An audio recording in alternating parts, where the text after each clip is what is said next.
welcome to presentation by Upenyu Creativity on our channel Creatively Done.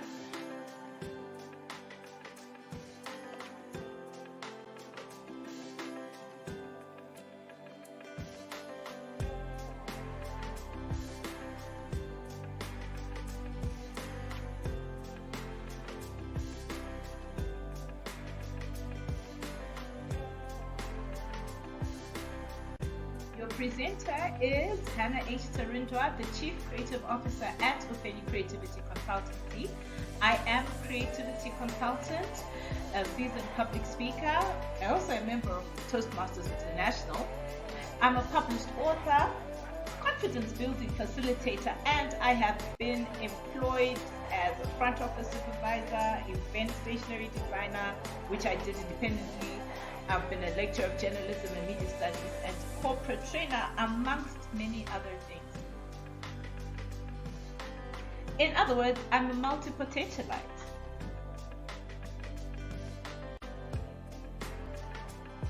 This presentation is about creating a creative life.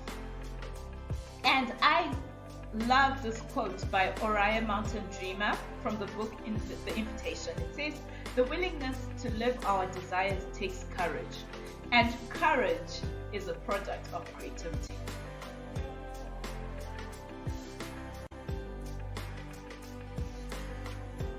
In this presentation, the first part is the introduction, where we will talk about the assumptions, the definitions, and the reasons for creativity. The second part is going to be about being intentionally creative. So, what is current state? How do you plan time for creativity, and do you acknowledge it when you are creative?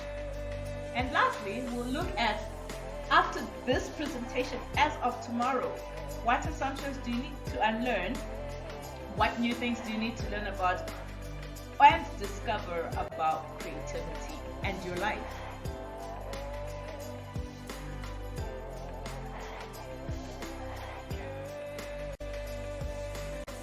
Starting with the assumptions of creativity. A lot of people I've met say that only certain types of people are born creative, and these are singers, writers, sculptors, artists, painters. And then if they want to become creative, they think that it is an expensive endeavor. Big assumptions which are typically not true. The definition of creativity.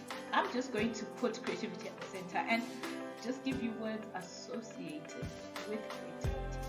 The first one is vision, the ability to see what no one else can see.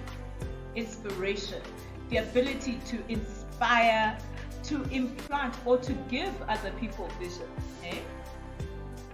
Ideas, your ideas, they're creative. It means an idea means you're thinking of something new with something that might have been there or something that's never been seen before. When people do brainstorming, when they come up with ideas, so brainstorming now, this is just a collection of a lot of ideas. Imagination.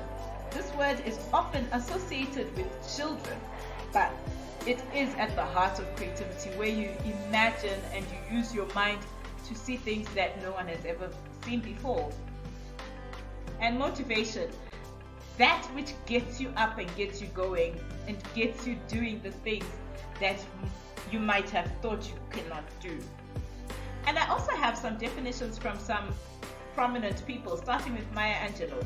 She says that you cannot use creativity, you can't use it up, it doesn't finish, because the more you use it, the more you have.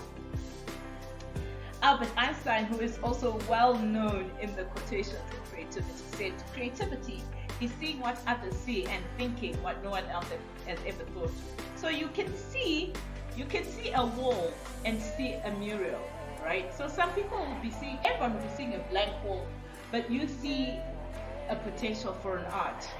That is what Albert was talking about. I really love this definition, that out of limitations comes creativity. You know how they say that necessity is the mother of invention? This is exactly what Debbie Allen is talking about. So when you get to your limitations, use that as an opportunity to be creative. And then Steve Jobs, the great Steve Jobs, says creativity is just connecting things. So making connections between things that other people might have not connected, that's creativity. So why would you want to be creative? What is the reason behind it? Of course, it promotes thinking, which is a good thing. It's a prerequisite for innovation. So if you want to do something new, you want to leave a mark on the earth, you will need creativity. It also links to people of the same interest. Look at Facebook. That was a very creative thought. And people are now connected. We've got the same interest and we're meeting on the platform. It creates avenues of expression. Very true. When you do something creative, you express who you are, what you are, your longings. It leads to feelings of accomplishment. If you notice, another thing is it improves the ability to focus. So looking at those typically creative people, you find that when they're in the creation mode, they focus really hard, and it's very good. That's very good for them.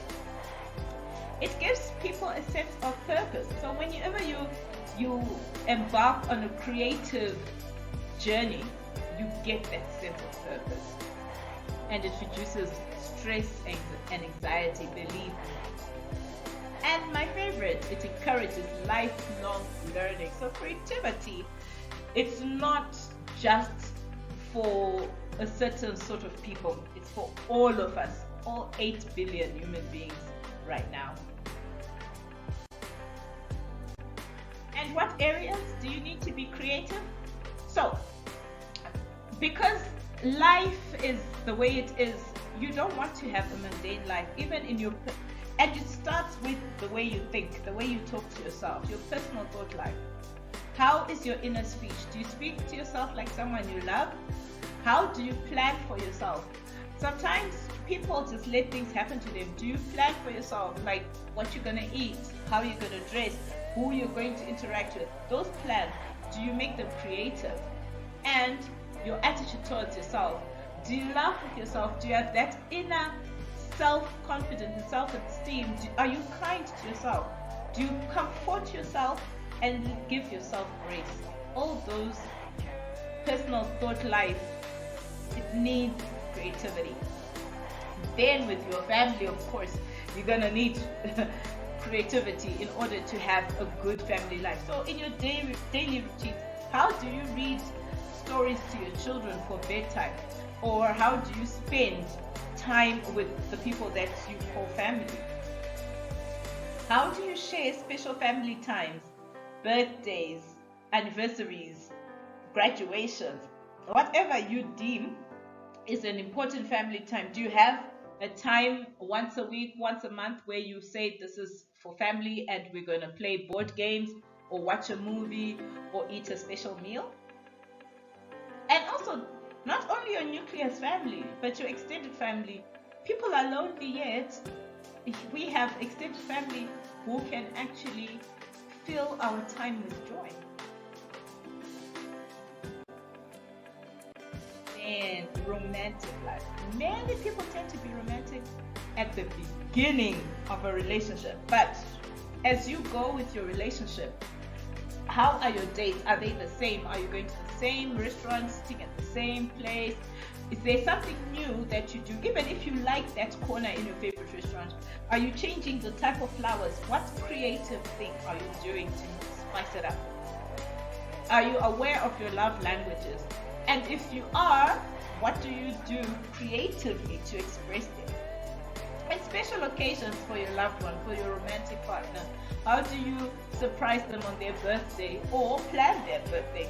What do you do to commemorate the things that are special to them? And this does not just apply to happy things, it's also sad things. So for example, if someone lost their mother as a child, how do you remember the date that the mother died? Do you go and place flowers on a grave? How do you do it? What creative things do you do so that you can help your partner to heal or to mourn or just to grieve without pressure? And then your health life, of course. Your health life starts with your mental aptitude. Do you have that mental aptitude that gets you out of bed, going for a jog, or doing your morning dance? How do you work that out? Your nutrition. Is your plate a rainbow, or it's just three colors, brown, white, and green? For Monday to Sunday, there's no orange, there's no purple, or a variety of colors. And then your physical maintenance. So some people just think running is good, or doing cardio, but sometimes when you talk of this, your physical maintenance, your teeth, do you go to get dental checkups? Is your body active? Do you get to dance and just express yourself physically? How do you maintain yourself physically? Then, after you've got those four going, you move on to your professional life. If you are career oriented, and when we talk about professional life, it's not necessarily only people who go to work or people who are self-employed. Whatever brings income into your life, how do you do it? Do you plan strategically? Do you have creative strategic plans? How do you build teams? Are you creative in the way that you build the people that you work with? And your daily tasks. Do you reply your emails the same way that you've been doing for the past 10 years? Or you change your signature? What's new? Do you change the font? Did you know that you can change font on your emails? Those sort of things. And once you've got your professional life running and it's creative, you now have a social life, right? How do you break the ice when you are talking to people? How do you introduce yourself? Is it creative, or it's just, hi, my name is Hannah, sort of situation? When you go out with your friends, are you going to the same bar, drinking the same drink? You've been doing it for 8 years and now you can do it in your sleep. How do you socialize with people? How do you interact with the friends that you've known forever and your new friends also? All those need creative thinking. And then your special occasions, again, in your social life, how do you think about how you execute them? Your friends, the friend who had a new baby, the friend who had a breakup, all those things, how do you creatively encounter them? Now, I've talked about the areas that you need to be creative, and now we're going to talk about being intentional about it. So of course, this means thinking about the creative aspect of your daily life. So right now you could say, oh, but I'm bored and I'm out of ideas. And I'm just going to let you know that you need 4 things basically to start living intentionally creative. Number 1, ask questions. What am I doing right now? What is the creative things that I'm doing? Because sometimes if you don't ask yourself, you think that you're living a boring life, but you really are not. It's just that you don't give yourself enough credit. And then if you find that there's nothing, start coming up with ideas. And then in your ideation, start brainstorming. Think of all the crazy things that you could do: bungee jumping, going to a safari, going silent for 2 weeks. That's a creative thing to do. And then work on it. Put action into your ideas. And then guess what? I think at the end of the day, when you live intentionally creative, you have peace of mind, because things happen in such a way that just brings you calm and joy. So, as of tomorrow, what are you going to be doing? Consider creativity without any misconception. I challenge you to come up with things that you think were not creative and really look at it. Is cooking not a creative endeavor? Then create time. Be proactive about your creative life. Identify your support group. Find a friend, 1 or 2, or family, or a community that speaks to your heart and to what you want to be creative on. And then use creativity daily. Remember what Maya Angelou said: the more you use it, the more you get it. So just start with one creative endeavor, and you'll see that with time things just mushroom from that single activity. So be aware of your creative actions, and after that, celebrate it. There's no action that is too small or too big in terms of creativity that does not deserve to be celebrated. So, key takeaway: the short lives we live may as well be filled with a creative flair, but it does take intention and effort to live such a life.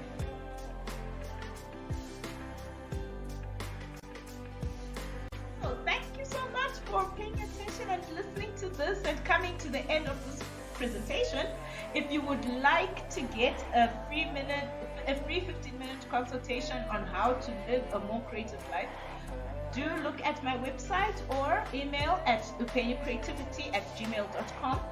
Let's talk and let's see how we can get you to create your most creative life.